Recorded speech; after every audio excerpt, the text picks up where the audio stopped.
నమస్తే. నా పేరు కేశవుల్ గౌడ్. మా గ్రామం ఔరాస్పల్లి, నాగర్ కర్నూలు మండలం, నాగర్ కర్నూలు జిల్లా. నేను పామ్ ఆయిల్ తోట నాటడం జూలై 5వ తారీఖు 2022 సంవత్సరంలో నాటడం జరిగింది. మేము నాటడం 3 ఎకరాల నాటడం జరిగింది. 3 ఎకరాలకు గాను ఎకరా చొప్పున 50 మొక్కలు ఇచ్చారు. అది 90% సబ్సిడీతో డ్రిప్ ఇచ్చారు గవర్నమెంట్. తర్వాత మొక్కకు కూడా సబ్సిడీ ఇచ్చారు. ఎకరాకు 50 చొప్పున 3 ఎకరాలు నాటితే 150 మొక్కలు అయినాయి. ఈ పంట వేయడం వల్ల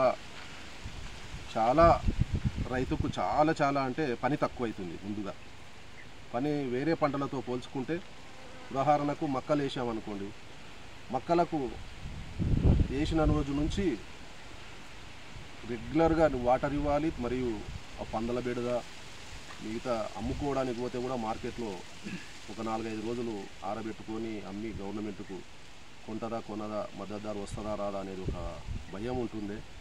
ఈ ఫామ్ ఆయిల్ వచ్చిన తర్వాత అలాంటి భయం లేదు. రైతుకు కూడా పని చాలా తగ్గింది.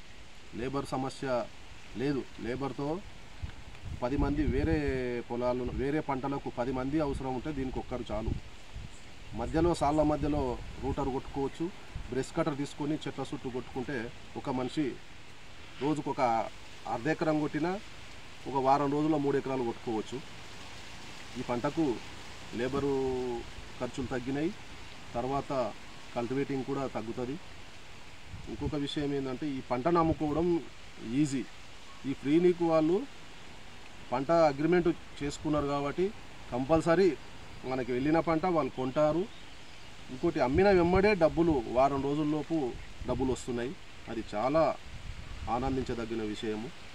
ఇంకొకటి, ఈ తోటను పెట్టినామంటే పెట్టి వదిలేసి మిగతా చెట్లలాగా వదిలేస్తే కొంచెం పంట వచ్చే అవకాశం తగ్గుతుంది. ఎందుకంటే ఇవి చూడడానికి ఏమో పచ్చగా కనిపిస్తాయి. చెట్లు అయితే పచ్చగానే కనిపిస్తాయి. నేను చేసిన పొరపాటు చెప్తున్నా. పక్కన 3 ఎకరాలు మొక్కజొన్న పెట్టుకొని దీనికి 4 రోజులకు ఒకసారి చెట్లు బాగానే ఉన్నాయి కదా, వాడలేదు కదా అని నీళ్లు తగ్గించడం, ఆ పంట ఎఫెక్ట్ కనిపించింది ఈ సంవత్సరం. నాతో పాటు పెట్టిన వాళ్ళు గెలలు బాగా వచ్చినాయి. 5.5 టన్నులు అమ్మిండ్రు 3 కటింగ్లలో. నేనేమో 1.5 టన్నులు అమ్మిన. నాకు ఇప్పుడు అవగాహన వచ్చింది ఎందుకు ఇట్లా జరిగింది నాదంటే, వాళ్ళు కంపెనీ వాళ్ళు చెప్తున్నారు కూడా, చెప్పినా చెట్లు పచ్చగానే ఉన్నాయి కదా, మంచిగా ఏం ఎండిపోలేదు, 4 రోజులైనా కేద్దాం అనుకుంటే అది మొగగొలను రావడం జరిగింది. కొంచెం నిర్లక్ష్యం చేయడం వల్ల ఈ నుంచి పర్ఫెక్ట్గా చేస్తాం. ఎందుకంటే ఇప్పుడు కటింగ్ స్టార్ట్ అయింది. పక్క వాళ్ళతో పోల్చుకుంటే నాకు కొంచెం తక్కువనే ఉంది.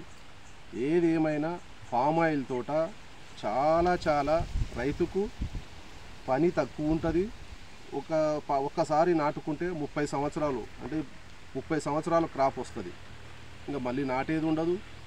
చెట్లు పెరిగే కొద్దీ కింద గడ్డి రాదు, మెయింటెనెన్స్ తగ్గుతుంటుంది, తెంపుకోవడమే ఉంటుంది. ఒక 2 సంవత్సరాలు మాత్రమే రైతు కొంచెం కష్టపడాలి, చేతి పెట్టుబడి పెట్టి. 3వ సంవత్సరం నుంచి క్రాప్ స్టార్ట్ అవుతుంది. అప్పటికి పంట స్టార్ట్ అయినాక అప్పటి నుంచి పెట్టుబడి పెట్టే అవకాశం, అంటే ఇందులో నుంచి వచ్చినవే కొంచెం పెట్టుకుంటూ పోతాం. పెట్టుబడి మంచిగా పెట్టుకుంటే చాలా మంచిగా ఉంది. ఇది ఎకరాకు 10 టన్నులు అంటున్నారు. చూడాలి, నేను 5 ఇయర్స్ తోట అయ్యే వరకు 10 టన్నులు తీయాలనే ఆకాంక్షతోన ఈ నుంచి ట్రై చేస్తా. చూద్దాం, వస్తుంది అంటున్నారు. ఈ తోటను అందరూ కూడా రైతులు, మామిడి తోటల సైడ్ వెళ్ళే రైతులు కూడా ఈ తోట సైడ్ వస్తున్నారు. చాలా మా గ్రామంలో ఫస్ట్ నేను నాటినప్పుడు మా పక్క రైతులు ఈ ఫామ్ ఆయిల్ తోటనంట ఈయన ఏందో నాటుతున్నాడు అని అనుకున్నారు. నాటినమ్మడే రవీందర్ రెడ్డి అని ఈయన ఒక 5 ఎకరాలు పెట్టిండు, రామన్ గౌడ్ అని ఒక 3 ఎకరాలు పెట్టిండు. ఇంకా మళ్ళీ నేను ఇంకొక 5 ఎకరాలు కింద పెట్టాను ఈ తోట తర్వాత. ఈ మొత్తం మీద 20 ఎకరాలు చేసినాం మా గ్రామంలో.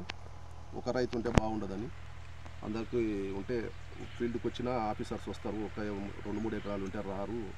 మనం లోడ్ తీసుకెళ్ళాలన్నా అందరు కలిసిపోవడానికి బాగుంటుందని అందరు కూడా ఈ పంట బాగుంది, ఇంకా పొలం ఉండి వ్యవసాయం మీద అవగాహన ఉన్నోళ్ళు, చేయాలనే ఉద్దేశం ఉన్నోళ్ళు ఫామ్ ఆయిల్ సైడ్ రావాలని కోరుకుంటున్నాను.